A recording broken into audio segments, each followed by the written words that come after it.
Yeah, it was cold. We were at a whole boxcar full. Maybe that one of the boxcars they had for the hobos. Yeah, because Anyway, one white guy would open the door and it'd get cold. Another guy would close it and it would stink so bad. Another guy would open the door.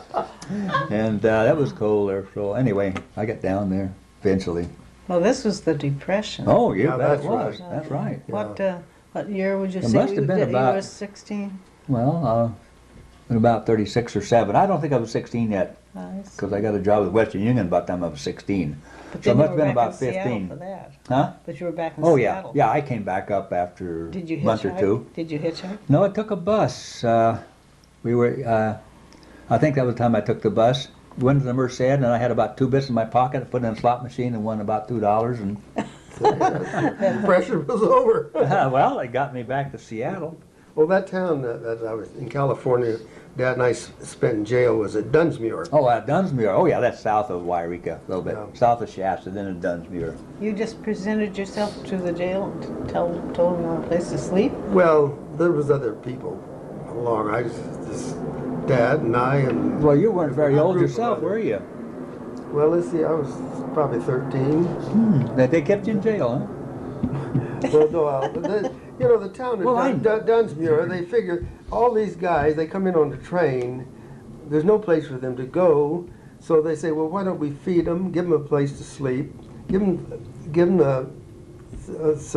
feed them the next morning, we'll clean them up and send them on their way. Well, I think then they that get them was- out of town. Oh, I think they that- could turn them loose. There might be a little skullduggery going on. See? Well, that was good. Yeah, that was a good Did they idea. lock you in when they Oh, put you? absolutely. Oh, they did. We were safe. The town not half was safe. safe. Well, I never heard you tell that I never heard before. that either. Yeah. And I didn't know this about you. Oh, that's all? Well, you don't remember I come visited you? Where was I? North Seattle there, in Ballard somewhere. When you were first married, I don't know, you hadn't been married to, when did you get married? When I was 23. Well, what year?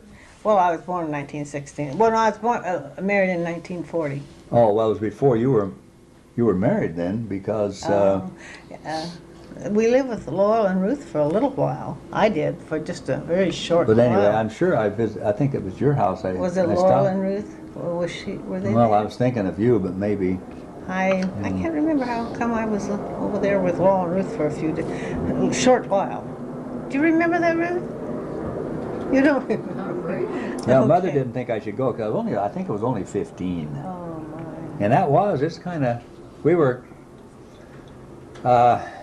going down there, but on top of the boxcar. And some of these boxcars just jiggle like that, you know. Yeah. And I happened to get on one of those. And you can't sit on, so I jumped from one car to the other while the old freight train doing about 60 miles an hour, just like they do in the movies. Doyal. Oh, that's Oh, we got down to Marysville, I think it's Marysville, where the railroad split. One goes over to San Francisco and the other one goes straight down. Well, I didn't heed the advice of the old hobos, and I took the first train out, which was the wrong one. It was one going to San Francisco. Well, I didn't want to go to San Francisco. So I got off there at Marysville, I think the name of it is, and there was some black guy there waiting for the train to come by, and they come fairly slow, but faster than I could run. Anyway, he took a run and he hopped this freight. I thought, well, I'll give it a try. So I ran and I grabbed onto it, but wasn't going fast enough. And here I was dragging alongside the car, and finally I fell off. Of course, fortunately, I didn't fall under the train wheels, but two guys working at the rail yards, they come running over and say, "Are you all right? Are you all right?" They'd seen me fall, and that was just all right, you know, just hadn't fallen under the wheels. I think that's about the closest I ever come to getting killed, or my legs cut off or something. Hey, I saw a man get his legs cut off on the train when I don't know where we were, but I saw it and I came home from school. It was just white as a sheet. I told Mother, and I was. Speak up, Leoma. You're not speaking. Oh, Those trains going by are. Yeah, that's right. The planes. No, we lived on the other side of the railroad tracks, I guess. And coming home from school, I saw a man fall and get his legs cut off under the train, and it just, I was